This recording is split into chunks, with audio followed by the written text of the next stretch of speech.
All right. About to share my screen. Make this a very interesting class. I'm not planning on making this video too long. What happened with gold today is worth talking about. Looking at it in a higher time frame perspective, gold has been uptrending since basically Wednesday, February 14th. More than that, actually. Gold has been uptrending since October 2023. We have had a steady uptrend. Okay. And currently we are in this moment of time, basically. Current prices up here.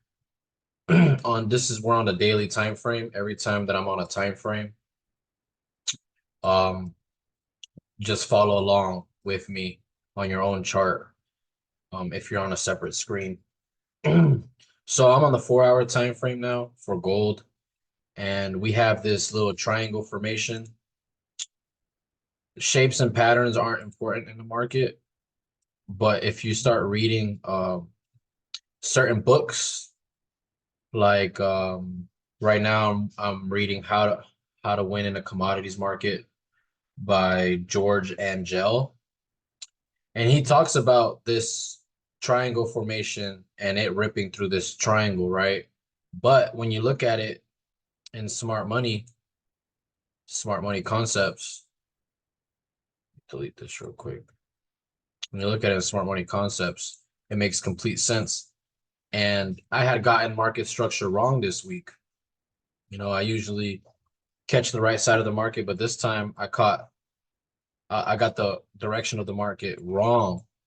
I was looking for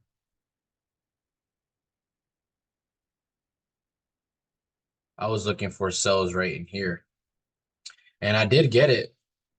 I got 100 pips out of that move, but I was busy and I wasn't looking at my chart, and I didn't collect any profits, so I got stopped out. I wasn't even at break even. So I got stopped out with this big movement to the upside. But the good thing about getting stopped out is you get to learn from it. Every time you get stopped out in the market, you got to look back and see how you could have played that differently, because every day in the market is a learning experience, even if you don't place a trade. So breaking this down on a higher time frame, we are downtrending. We have this downtrending structure. We are downtrending, but trend lines love to get disrespected. And this trend line was liquidity, resting money, and it got disrespected. And what happened in this area right here is the reason why this downtrend got disrespected. So when we go on a 15-minute time frame in this area, we get to understand why was it that gold decided to reverse and it didn't keep going. It didn't keep reversing to the downside, basically.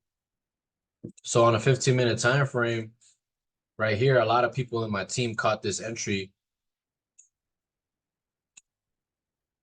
right here. If you're paying attention to market structure, something that I learned is even though higher time frame is telling you a certain structure, sometimes lower time frame is telling its own story. All right. So right here, I'm gonna mark this out right here. And I'm gonna mark this out right here. And I'm also gonna mark this out right here. And I'm also gonna mark this out right here. And last one right here. All right.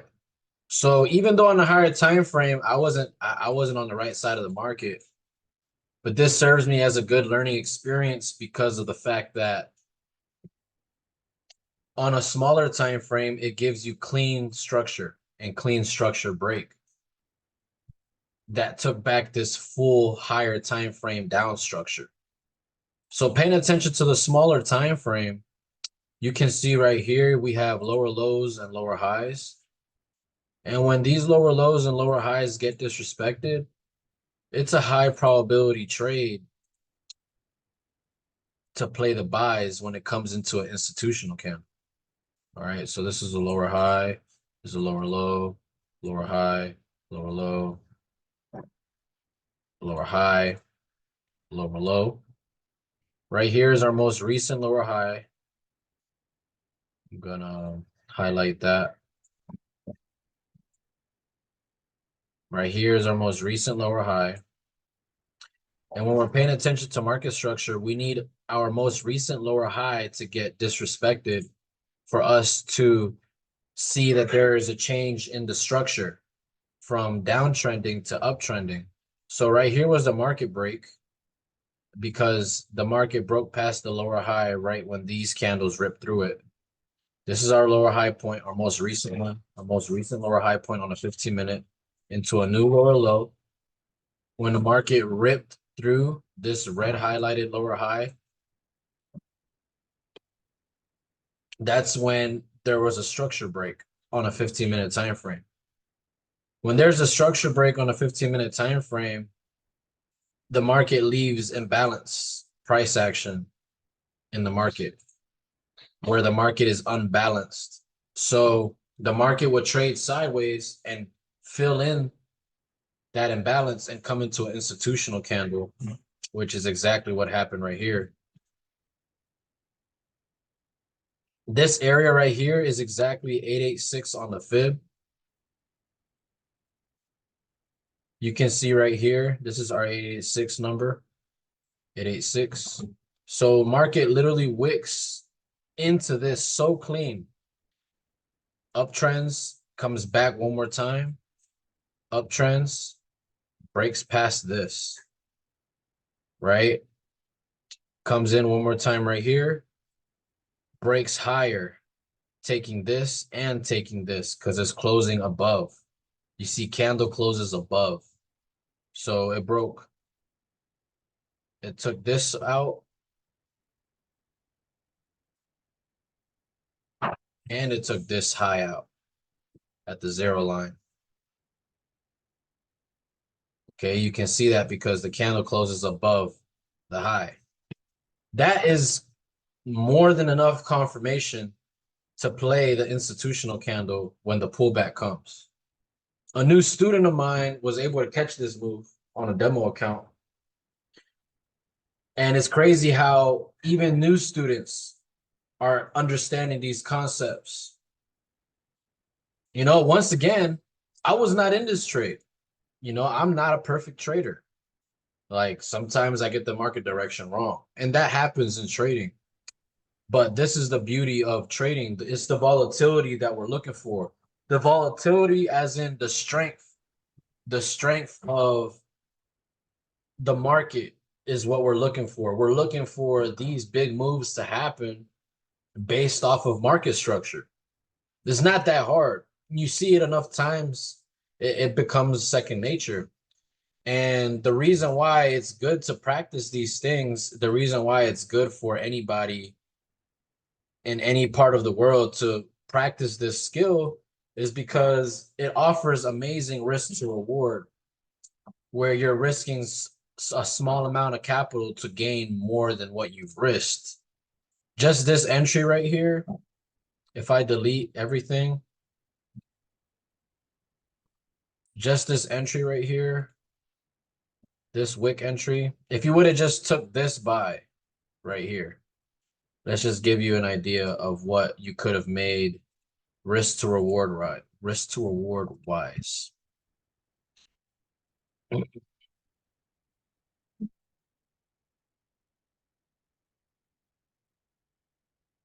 It didn't come and tap this out. It just stopped right there.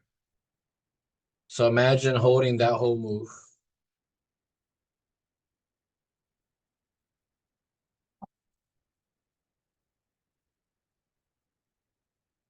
And I'm not gonna like highlight it all the way to the ending of it because it's not like you're gonna hold the whole trade to that point anyways. But just to give you an idea, you would have just caught that one entry. You could have held it to this equal high, or you could have just held it till you saw this little pullback right here and you saw some profits getting taken away from you.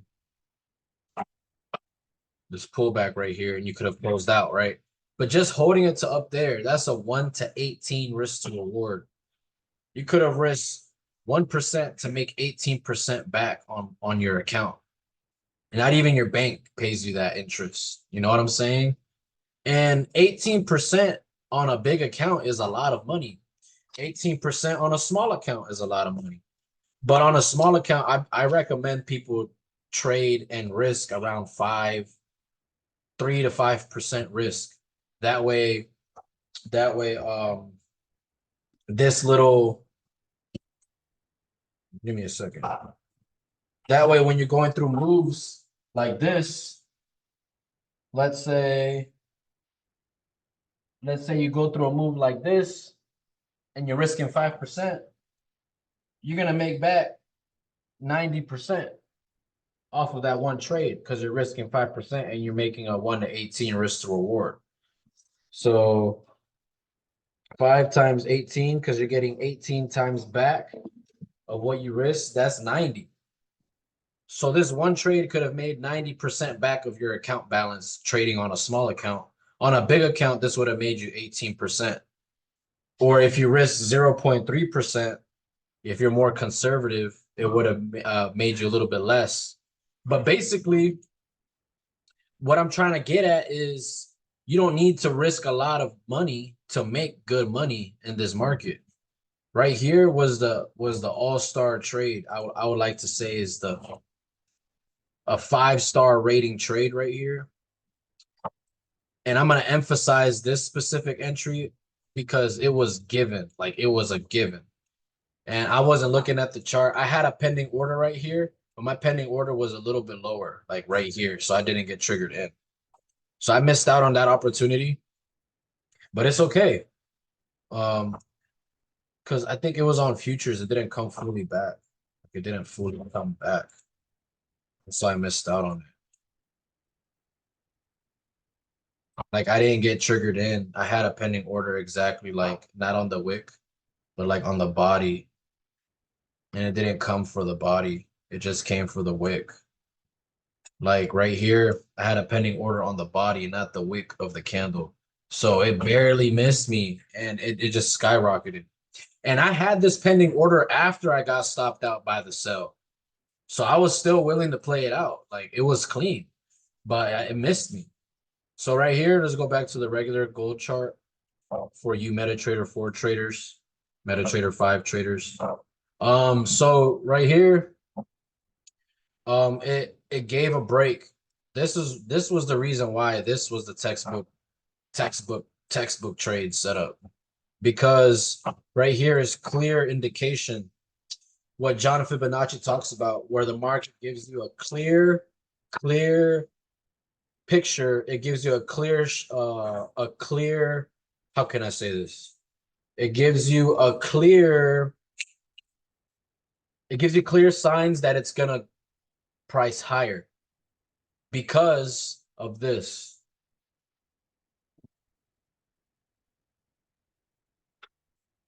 It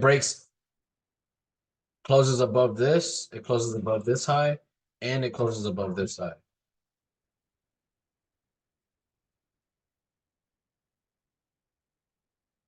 The candle close is closing above both of those highs. That's a clear indication that the market is trying to price higher because you see big momentum right here. So let the candle speak to you. You see big momentum, and you're gonna catch that pullback in the institutional candle. That was your entry. And then right here on a 5-minute was another re-entry right here. It was like a last entry before it took off. And man, that shit was crazy. I had shared this trade on my last Zoom call. I don't know if that one was recorded or not.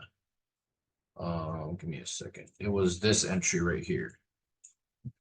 So no, I didn't share it. I just posted it in the chat. I just posted in the chat that I was in this trade. And I got in this trade because you can see on the left, it literally ripped through these lows. So I had a 20 pip stop. Once it ripped through the lows, I had 20 pip stop loss and I put a buy. And I caught a quick 1-3. It came back into the zone. And it's the same thing I'm showing y'all. Came back into the zone after breaking the lower high. Breaks the lower high, comes back into the institutional candle and takes off. That opportunity on Canadian futures was a 1-10. What time frame If you was go, that you looking at? huh? What time frame was that? I couldn't see it. This was on a 1 hour and Okay, 4 hour. bet. If you go on, if you go on C, if you go on, if you go on 6C exclamation point, it's gonna show you that it played off with an institutional candle right here. But it's the same shit. This is the actual contract though, the 6CM 2024. So on USD CAD, what I realized is that Canadian futures can help you trade USD CAD because of the fact that it's the exact opposite. I literally marked out this on USD CAD and I could have played it, but I didn't. It ripped through the highs. It ripped through the highs, perfect sell entry after it ripped through the high. After it ripped through the high, it made it gave signs that it wanted to price lower and it came back to this institutional candle. And it literally did the same, it literally did the exact opposite of Canadian futures, which was really interesting to me. And so you see this entry is the same entry but reversed for Canadian futures. Yeah, let me That's delete dope. that. Right here. It's the same thing but reversed.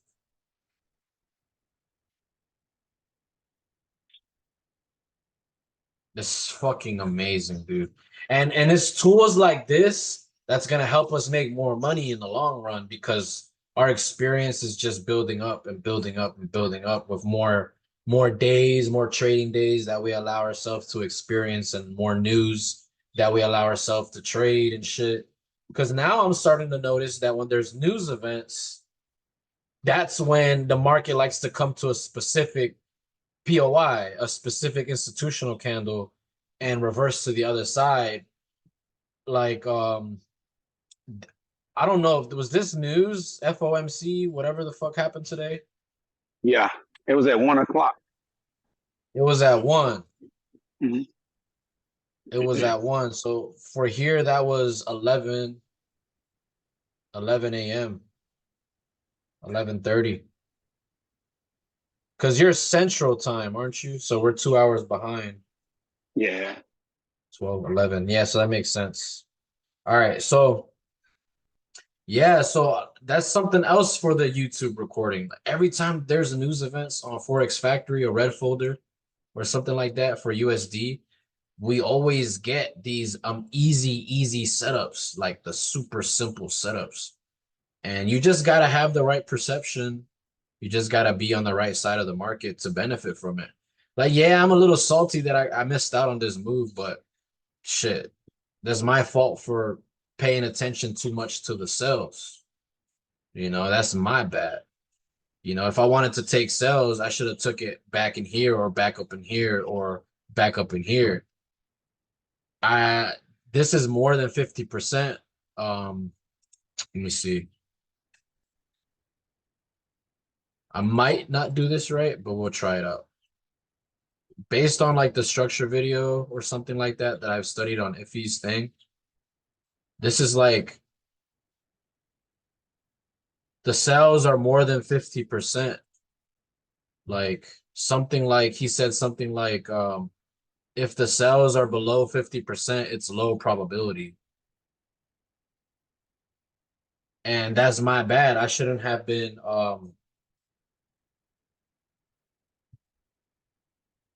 trading below the 50% line for sales. If I was going to look for sales, I should have looked for it around these areas. So, but it's all right. It's all good. You live and you learn. Next time if I feel like I don't have the market structure correct, I'll just ask my colleagues to help me out a little bit. It's not bad to ask for help too. I mean, we all need to make money. But who else is in this Zoom call, bro? Is it just me and you? Um, shit, I didn't look. Let me see. Yeah. Well, no. Yeah, it's just me and you. You okay? Bet. Yeah. Motion. Bet. So I can end this earlier, bro. I didn't want to make this too long because it's gonna be a YouTube recording anyways.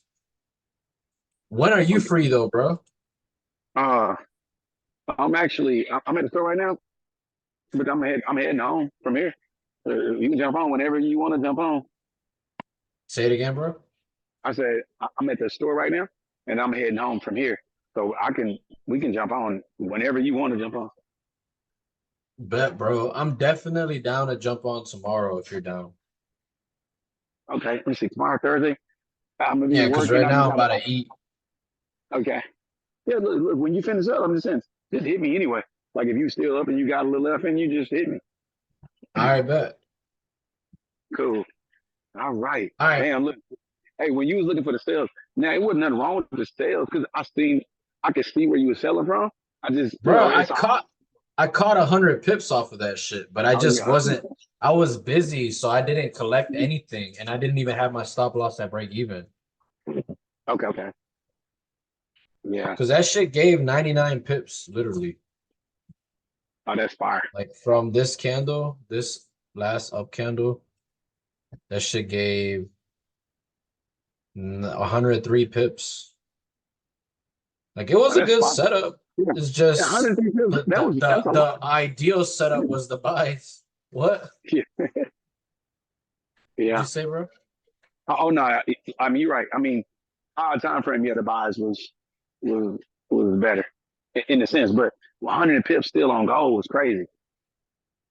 Yeah, dude. Still crazy. Yeah, so Mhm. I can't beat myself up too much about it. But shit, bro, I'm No, about to end the Zoom call because I'm hungry as shit. I bet.